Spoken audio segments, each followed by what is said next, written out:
यूँ कह रही थी कि मेरे साथ में दिल्ली चल शादी में।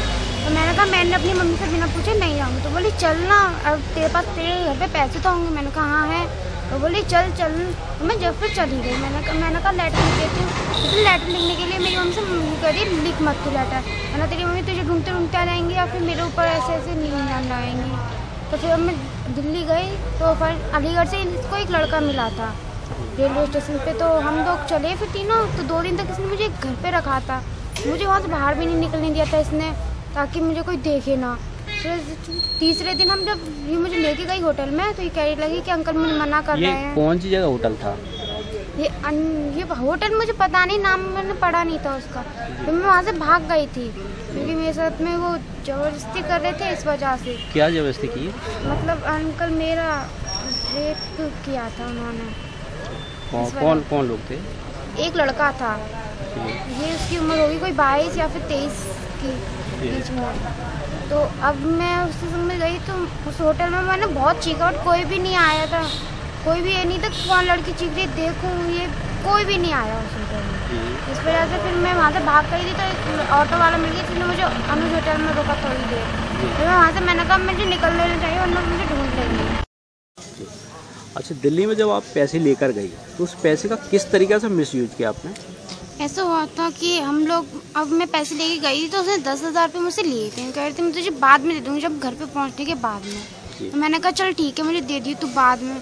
तो फिर उसने 10,000 रुपये ले लिए। तो यूँ कही थी बाकी के पैसे मुझे पकड़ा दे। तो मैंने उसको पकड़ा दिया। फिर मेरे पैसे बाद में ले लिए थे 10,000 रुपये मैंने उसको ले दिए। अपने बाकी के पैसे मैंने उससे ले लिए बाद में। तो फिर वो कहने लगी चल कुछ लेने चलना, तेरे पास कपड़े भी नहीं है तू। फिर इस वजह से फिर हमने कुछ कपड़े भी खरीदे थे मेरे लिए और हमने कुछ खाने पीने की चीज़ें में खर्च किए थे। अब जब हम होटल लगाए थे तो मैंने भी उसका ही रूम का दिया था। कही थी कि रूम का मुझे कुछ किराया दे दे एक दिन के लिए। तो फिर मैंने उसको रूम का भी दिया था। और उस लड़के ने जब मेरे साथ में सब कुछ किया तो मैं वहाँ से भाग आई थी। फिर वो लड़का कहाँ गया? वो लड़का फिर शायद वो निकल गया था वहाँ से। उसे जानती थी आप? जी नहीं, मैंने पहली बार उसे देखा था। तो वो साथ में आपके साथ कैसे रुका होटल में? होटल में वो अंजू ले गई थी, फिर उसके बाद में वो चली गई थी वहाँ से। ये अंजू कहाँ की है? अंजू बेमनपुरी में रहती है। जी, तो क्या हुआ? और फिर तो मैं वहाँ से भागी थी और फिर इसने मुझे दोबारा पकड़ लिया था बस स्टैंड से। किसने पकड़ा? अंजू ने और उस लड़के ने, दोनों ने मिलके। क्यों पकड़ा था? ये कहने के लिए कि अगर मैंने घर पे जाके किसी को भी ये बात बताई तो वो मुझे जान से मरवा देंगे। ये किसने बोला? अंजू ने बोला था। फिर आपने क्या किया? फिर मैंने कहा ठीक है मैं किसी जाऊँगी। और वो ये बोली कि कैब और अपने मतलब पूरा ढककर जाना, तू मेरे घर पे जाना और अपने घर पे नहीं जाएगी, तू मेरे घर पे जाएगी सबसे पहले, ताकि मेरे घर वाले तुझे अपने साथ में लेकर जाएंगे। हाँ, क्या कौन सी क्लास में पढ़ती हो? 8th। बोलिए। राजकीय कॉलेज में पढ़ती हूँ। और कितना पैसा आप घर से लेके गई? 27,000। जोर से बोलिए आप। 27,000। जी, तो कहाँ लेके गई आप? दिल्ली। क्या किया? 10,000 उस लड़की ने ले लिए थे और कुछ पैसे हमने खर्च कर दिए थे। कुछ वो हमने खाने पीने और कुछ कपड़े खरीदे थे हम लोगों ने। इस वजह से उसमें करीब हमारे 10,000 रुपये खर्च हो गए थे। 5,000 और वैसे खर्च हो गए थे हमारे एक्स्ट्रा और 2,000 रुपये मेरे पास थे। और फिर ये आपकी लड़की के साथ जो व्यवहार हुआ, जैसा हुआ, कैसे क्या हुआ? ये मेरी लड़की के बिहार में सबक जो हुआ कि मेरे को खबर मिली कि मेरी लड़की घर से, घर वाली ने फ़ोन किया मेरे को कि मेरी लड़की घर से चली गई है। मैं सुनते ही मैं वापस आया, ढूंढा, तलाश किया, सब कुछ देखा। फिर मैं पुलिस के पास आया। पुलिस के पास में मैं चौकी में गया। चौकी में से 2 पुलिस वाले लिए, उन्होंने इंक्वायरी की। इंक्वायरी के बाद में फिर सवेरे बोले कि सवेरे आ जाना।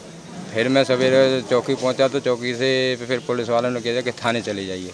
थाने में आके मैंने तहरीर दी। तहरीर से फिर एक अटूरिया साहब हैं, उन्होंने ले ली कि बोला ठीक है 1 घंटे के बाद में हम आ जाना। हम 1 घंटा 2 घंटे के बाद इंतज़ार करते रहे। फिर उसके बाद में 2 बजे करीब हम थाने के अंदर आ गए। बोले कि हम गाड़ी लेके आ गए। बोले कि गाड़ी की ज़रूरत पड़ सकती है, गाड़ी ले आना। हम गाड़ी लेके आ गए। अटूरिया साहब से पूछी मैंने कि साहब चलो कहाँ साहब आगे ना आगे? तो अटूरिया साहब बोले कि साहब नहीं आएंगे जब तक कोई कार्रवाई नहीं होगी।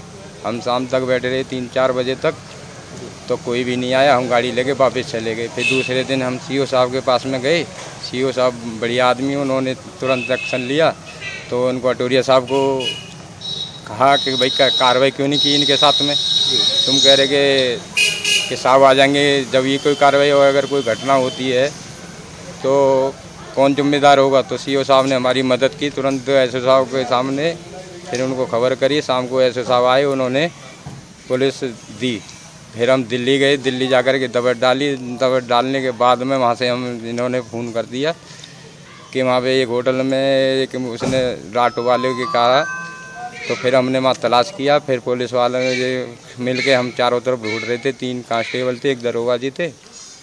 तो उन्होंने कहा कि भाई ढूंढा। फिर इनको पता पड़ गया कि लड़की को वहाँ से इन्होंने बस में बैठा करके रवाना कर दिया घर के लिए। लड़की फिर घर आ गई? घर आ गई अपने आप। इनको पता लग गया कि दबिश डाल लिया, पुलिस पकड़े जाएंगे, तो इसलिए उसको छोड़ दिया गया यहाँ। तो आपने क्या रिपोर्ट लिखाई है? रिपोर्ट लिखाई है, अब दई है।